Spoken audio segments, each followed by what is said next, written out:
Taking what little amount that the first game got right, Watch Dogs 2 improves and adds even more features to your hacking arsenal. Watch Dogs 2 feels like the game that we should have gotten back in 2014. Although the game isn't perfect and falls short in a few areas, Ubisoft Montreal has made one hell of a game and a great upgrade from the original. You play as the main protagonist Marcus Holloway, an expert hacker who works with the hacker group DedSec.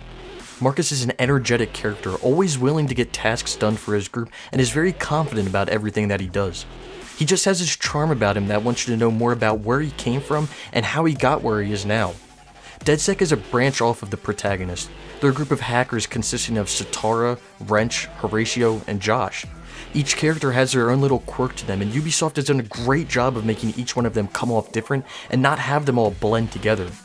As for the main antagonist, it's Dushan, the CTO of Bloom. Dushan comes off as a very laid-back character that seems like he has everything locked down and under control. He never seems to be worried about what DedSec is doing, but he does have a few temper tantrums throughout the game, which are quite amusing. Watch Dogs 2 is a stunningly beautiful game.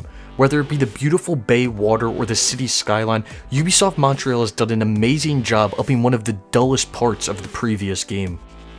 Ubisoft Montreal has also done a beautiful job with their rendition of the Bay Area. The amount of attention to detail is amazing, but nonetheless was expected. The map feels lively and full of vivid characters. Each conversation you walk by is different, and there's always something else going on around you, making you feel like you're never alone. Scattered throughout the map are landmarks that you can find in the real Bay Area. The game uses these as a sort of hotspot, allowing Marcus to take selfies and earn followers. Although the game is not a one-to-one scale, it is an awesome creation, and if you ever visit the Bay Area in real life, you'll be able to tell these landmarks apart.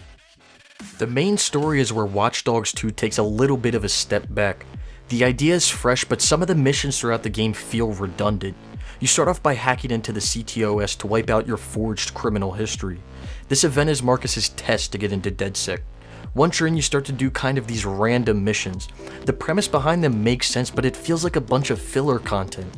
You do the main missions and side missions to gain followers. You then use these followers to upgrade Marcus and how he can hack.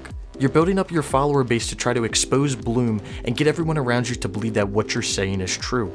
How DedSec presents information that you gain through these missions is by these videos that look like they were made by an anonymous member when they were on hallucinant drugs.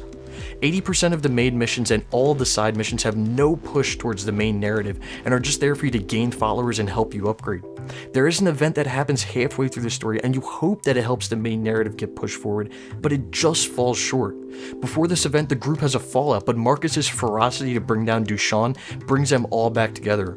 That was the high point in the game, but the peak comes too soon. It's also weird that Marcus is the newest inductee into DedSec, and he's the one that's the face of the group, doing all the missions and acting as the one in charge. At the end of the day, the story is your basic Robin Hood storyline: steal from the rich to help the poor.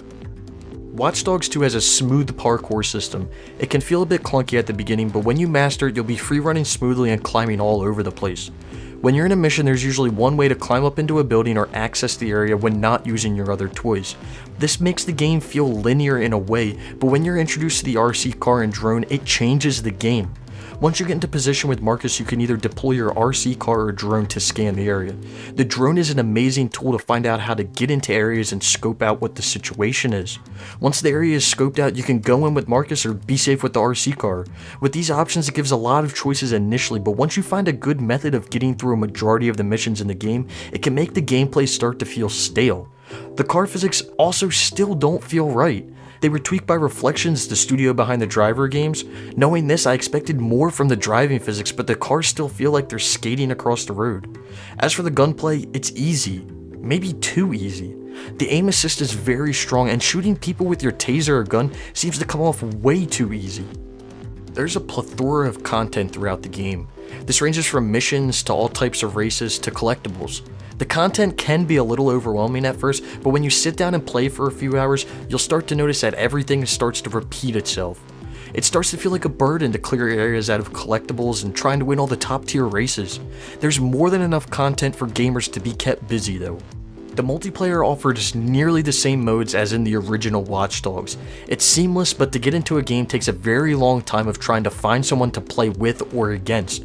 You have the classic Invasion 1v1 mode, where you can invade someone else's world. The problem is that with all your new gadgets, it makes finding the hacker that much easier, and not to mention that all possible targets are purple now, which helps the pursuer even more. The other mode is the more intense bounty hunter mode.